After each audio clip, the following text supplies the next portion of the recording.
muddadii aad xiriirka lahaydeen adiga iyo Safiya in bulshaduna ay sheegayso iyaduna ay sheegtay in lacag ay jirtay aad ku handaday oo aad tiri hadii aad lacagtaasi bixin weydo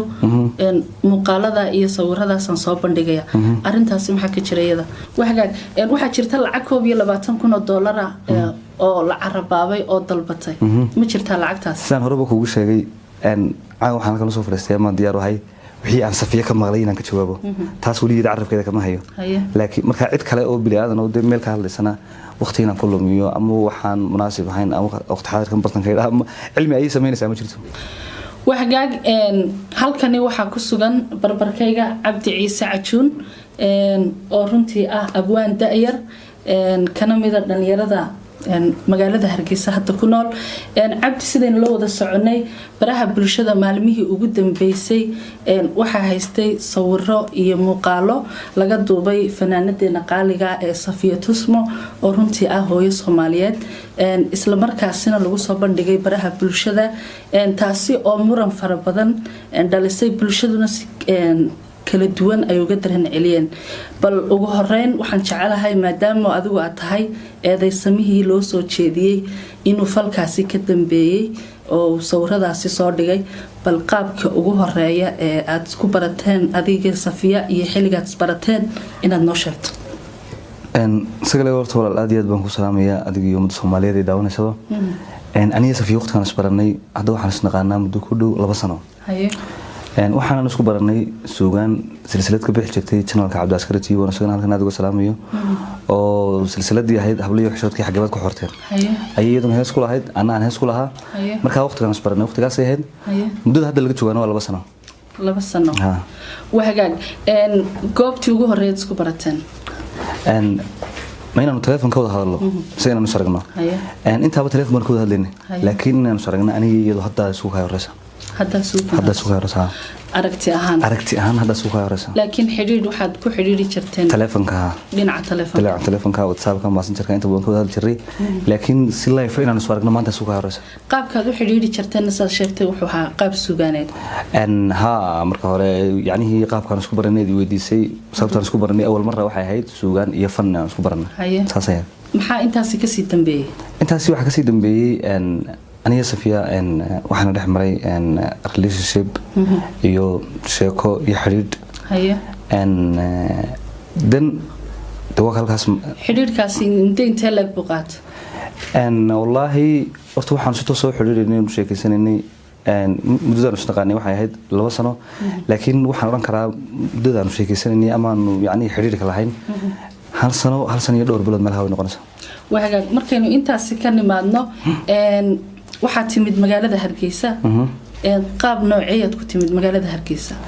halkeedsa ka timid marka hore waxaan ka yimi magaalada Egypt wadanka Egypt gaar ahaan magaalada Qaahira hadda wadanka waxaan joogaa adigu muddo 9 bilood meelahaas marka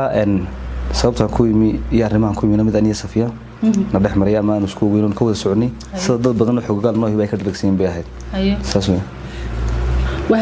waxa jirtay in lagu xiray oo lagu xiray magaalada Hargeysa CID-da ama sirdoonkana lagaga yeeray bal sheekadaasi siday ku dhacday iyo qaabkii u dhacday baan doonayaa inaad nooga waranto sheekadaas horta dadku inta badan waxay ogyihiin xariga Safiya laakiin dadka in yar oo adiga iyo dhowr qof oo kala aba inaan anaguna la xidhnaa og laakiin sheekada hadda bulshada u biyaamiyo maalintan heestan ismuutiisay qalinliga maandeeq ay wada qaadan aniga Safiya doornay aan ka soo dareernay 5 galabnimo Crown Hotel meelaha ayaa markaan meesha ka soo dareernay waxaan isku weynaa xagan suuqa isugu nimaadno deetana inantii telefoonkeedii baa xidhmay anagu isma naarag 9 habeenimo ila soo haashay gabadh wariyay waxay sheegtay in iyadii Safiya la xiray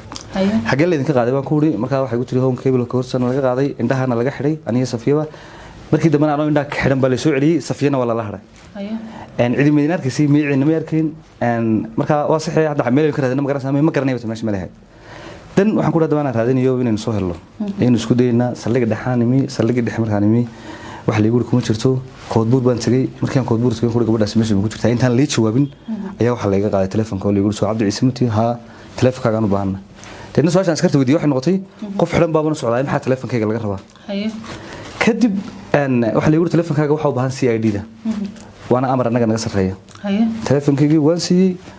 waan deegtana ka tagay haye inantii markaa la hadlo waxaan ku oranayo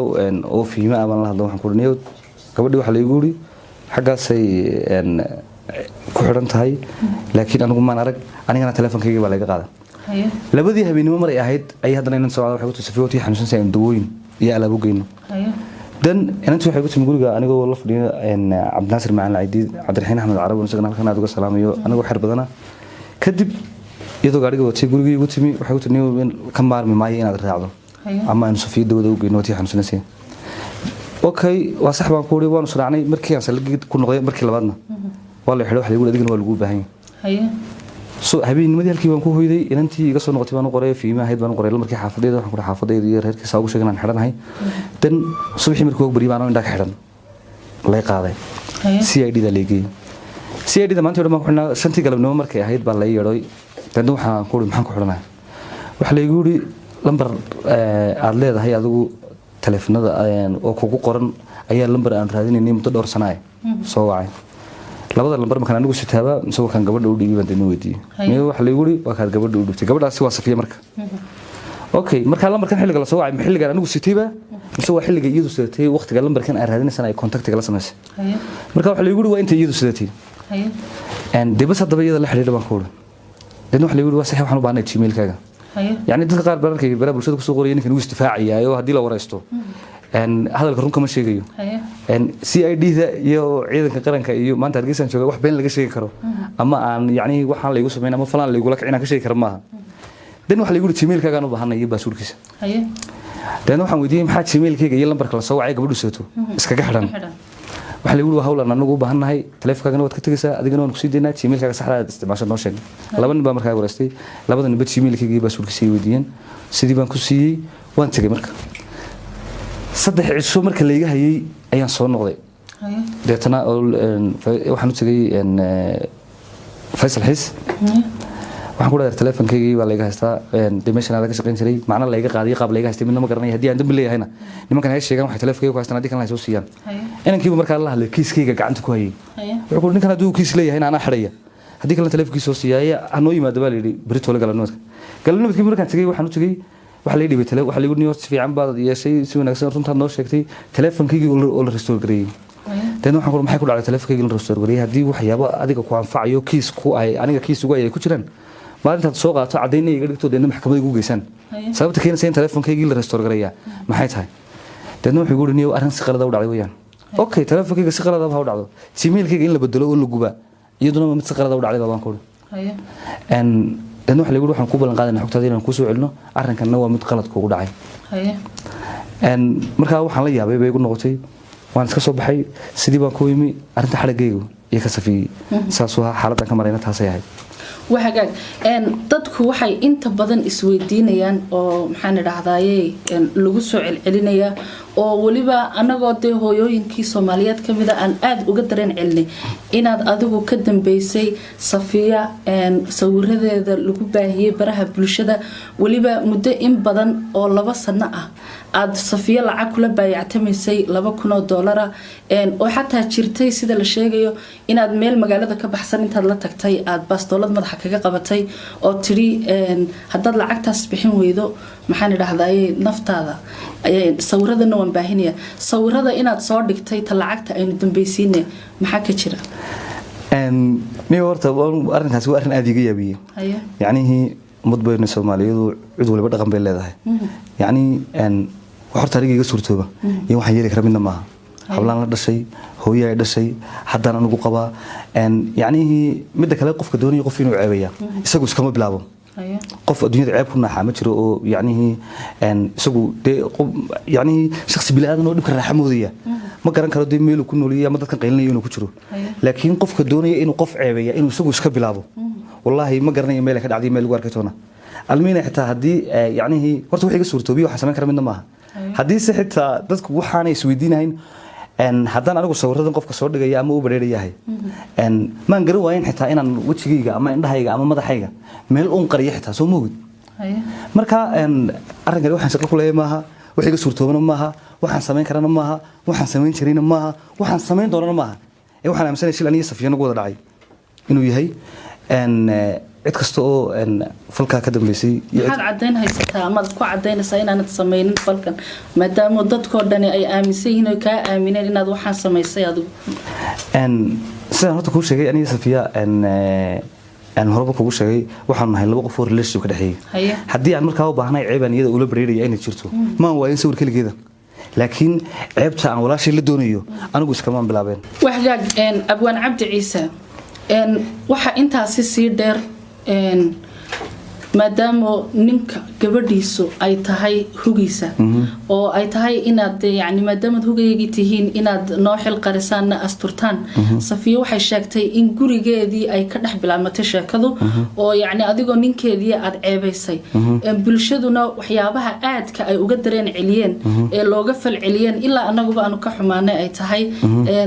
naagde ama gabadh uu ninkeedii ceebeeyay oo maradii ka qaaday arintaasi maxaad kaga jawaabaysaa san horeba kugu sheegay horta ninka gabadhan ceebeeyo adiga horaan kugu sheegay waa ka madax banaanahay oo waana ceeb aniga iyada nagu wada dhacday arrinka qabista markay noqoto aniga Safiya ma relationship naga dhaxeeyay sheeko mise inay gabadheedii ahayd relationship iyo sheeko way naga dhaxaysay laakiin qabid aniga Safiya aan isqabnay ma jirto haddii wixintaa ka duwan oo la hayaa ay jirtana ciddii haysaa soo madhugta diyaar baan waaya marka waxaad leedahay wax qabisa oo meesha jirta maba jirtaba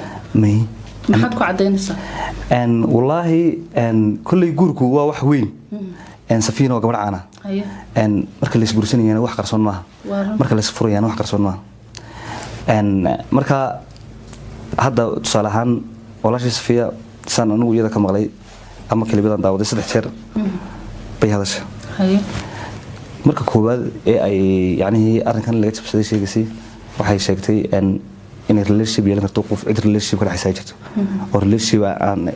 relationship naga dhaxeeya jiro marka labaad wareegsiga ay shiina culeysay waxay sheegtay in dad isqabay oo isjecel nahay dadkana naga dhex baxaan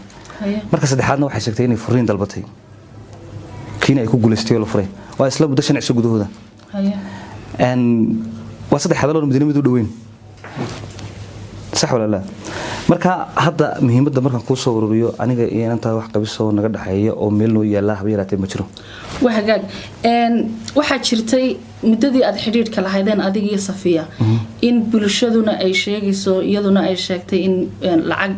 ay jirtay aad ku handaday oo aad tiri hadii aad lacagtaasi bixin weydo muuqaalada iyo sawiradaas aan soo bandhigaya arintaasi maxaa ka jirayada su'aasha anigu hadalka iyada kamaan maqal laakiin waxay cid kale yiraahdeen ama qof YouTube live yiri ama qof kale live ka hadlaya yiri aniga waxay qosay maaha kaliya waxaan diyaar u ahay wixii aan walaashay ka maqal kaliya inaan ka jawaabo marka waxaan sina waxyada ka soo baxay maaha waxaan hadda anigu jawaabo waayana maaha because waxay tiri maaha خلاص waxagaag waxa jirtay inaad baxsatay sida dadku sheegeen Ethiopia baxsatay arinta baxsiga maxaa ka jira horta sheekadan waxay socotaa muddo 6 cisho anna sida sagal adigu wogtahay waxaan ka maqnay magaalada waxaan ka maqnaa 22 cisho marka falku goortu dhacay iyo goorta anigu tagay horta wax isu dhooba ma yahayn marka wuxuu ma arkaa in di hadal meel waayay ee haddaan baxsaday hadda uu wanaga soo noqday cidii doonaysa hay timaadada waxagaag waxa jirta lacag $22,000 oo la carabaabay oo dalbatay ma jirta lacagtaas saan horeba kugu sheegay waxaan kala soo fariistay ama diyaar wahay wixii aan Safiya ka maqlay inaan ka jawaabo taas wali carabkeeda kama hayo laakiin marka cid kale oo bilaadan oo meel ka hadlaysana waqtiina ku lumiyo ama waxaan munaasib ahayn ama waqti xaadirkan bartankeeda ama cilmi ay sameynaysaa ma jirto mar kale aan kugu celiyo lacag $2,000 ayaa bil kasta ay biil kugu soo diraysaa leeyahay Safiya arinta kale iyadana maxaa ka jira horta laba qof sheekaystay relationship ka dhaxeeya wax way day isu dirayaan wax way kala qaadanayaan oo way magaranaysaa wax kasta dhexmar kala laakiin cadadka la sheegay iyo waxaan aniga Safiya isu diri jiray anigu ma ogi oo $2,000 ee bil kasta joogtada hayo ama aanu kala badsano ama aanu kala yareysano laakiin dadka marka ay sheekay xiriir dhaxayaan wax way sasinaya waxay laakiin Soomaalidu cabiratay wallahi iyaga ka jawaabaya waxagaag waxa jira Facebook lala dhaxmarayay imika qaybaha baraha bulshada oo daqiiqad loo soo update gareynayay oo ilaa sawir aan galay la soo dhigay oo adiga ka hadlayay Facebookaasi ma adiga isticmaala anigu facebookigi muddo hadda 5 cisha deactive baan ka dhigo hawada baan ka saaray laakiin waa fake account iyo dad ama falo ku raadsanaya ama wax kale ku deedeeyay wax facebook hadda anigu gacanta igu jira waqti xaadirkan ma jiro hal facebook baan isticmaalaa kiina deactive baan ka dhigo hawada buu ka maqan ma jira intii ay soo baxday sawiradan lagugu eedeeyay inaad ka soo dhigtay walaashin Safiya Tusmo wax dhibaato adiga ku soo gaadhay maxaa ku soo gaadhay nasabcay bay soo gaadhay hanjabaad bay soo gaadhay qaar leewan ku dilayna bay soo gaadhay qaar la hargeysa sidoo soo noqon bay soo gaadhay yaanihi tii adigu waa yaanihi wallahi waxaan xitaa yaani hadal aan meel u haystay iyo meel u socday iyo meel ka socday min aan garanayn baan wararkii waan dhaafayo laakiin hadii ay tahay adiga habar ka saleecayo hadii habar tahay adiga habar ka saleey habarayo hadii aan jabaad tahay wax qarsoon bade ma markaas u soo jeedinaysa bulshada Soomaaliyeed bulshada Soomaaliyeed waxaan soo jeedinayaa horta dad 1 milyan ku dhow ayaa baraha bulshada naga habaray oo in badan habartamay oo ma garanaysaa waxaan horta caawa Ilaahay magan ugahay inaan ummadda Soomaaliyeed iyo habarkeeda aanu qasaarin mid Ilaahay ka aqbalo oo noqdo haddii markaa hadalka waan kuu soo wadaayay haddii waxaan anigu sameeyay uu yahay ummadda Soomaaliyeed ee 1 milyan ku dhow habartamaysay waxaan habeenka caawa jecel in Ilaahay ka aqbalo waxaan geystay hadduu anigu yahay inaan Ilaahay iga harin ummadda Soomaaliyeed habarkoodaasi igu dhaco haddii kalena cidda geysatay uu ku dhaco sidaad u aragtaa in tabriyahan dambe waxa soo badanaya in gabdhaha la ceebeeyo adigoo kaba midaba deemka eedeysanayaashii inkastoo halkan iska difaacday sidaad u aragtaa qof gabadh ah oo waliba ama caan ha noqoto ama yey noqonin in la ceebeeyo ama la handado oo la blackmail gareeyo loogu hanjabo waxaasan ka hayaa iyo waxaasan kugu sameyn doona waxaan arkaa wax aad iyo aad u foolxun وحرانا دقن كإسلام كبحسن دين الإسلام كبحسن دقن كصومالي كبحسن يعني أو واحدة لتلمام واحد لقول تلمام كرأان وشرين به وحاجات مركي إنه كسر نقلنا واحد شرتا هاس أي صفية قاطو هاس تو حلال هذا وقيقيا هاس تاسي بالقصة ده أيان شعلين النوبة شكس ni horta heestaasi waxyaabo ugu badan la soo diriyay dadku ay ilaahayeen ninka gabadha san ugu hoyay baad horta ummadda Soomaaliyeed waxaan sheegayaa qofna madidiisa laguma gowraco heestan horta aan iska lahaa qisada heestuna sidan ma yahayn aniga Safiya wax naga dhaxeeyna ma yahayn waxaan taayada ka sameeyna ma yahayn waxaan iyadoo sameeyna ma yahayn waxa jirtay in Safiya habeenada ka mid la soo hadashay yani inaan saaxiibnahay oo leeyahay Khadar Fiyoore Khadar Maxamed Abukur ninka laxanka saaray oo isagana halkan aad iyo aad uga salaamayo ayaa waxa uu soo gabadh baa jirta doonaysa hees deetana qisada dhaba markaa maxay u baahan tahay in looga sameeyo waxa uu tiri gabadha ninkii ay isqabeen ee hore ayaa ninku kula lahaay oo dhibay deetana wuu furay ciyaalkii iyadoo haysata wiil kale oo Soomaaliyeed relationship dhex maray marka xagga ka eegaysay inay kaga raysato dhibtii rafaadkii kii hore soo mariyay ayaa kiina iyadoo guursan ku noqday midkii kaga daran marka wayna jeceshahay hadda qof ay ka go'aan qaadan karto ama ay ka tagi karto ma aha deeto waxay u baahan tahay in qisadeedan loo tixgeliyo hees looga sameeyo waa sax waan ku wuri habeenkii waan heesta beejka koobaad sameeyay ninkaasoo ila fadhiyay laxanku saaray Khadar Fiyoore dan gabadha heestii waqtiga ay soo bixileed aniga Safiya waan ka wada hadlo waan weydiiyay marka waxaan ku wuri gabadhii inantii maxaa ku dhacay heesteedii oo deedna waxay ku tiri gabadhii aabaheed baa dhintay gabadha waxay igu sheegtay magaceeda in Farduus la yiraahdo I think Minnesota iyo Minneapolis labada mid bay deganay markii dambana inay Nairobi qabatay marka heestaasi waxaan naga naqoosayna ma yahayn waxaan iyadoo sameeyna ma yahayn waxaan qisadayda ka sameeyna ma yahayn ee waxaan gabadhaas u sameeyay ayay ahayd sida aniga iyo ninkaasi waa aanu ka marxaati ahayn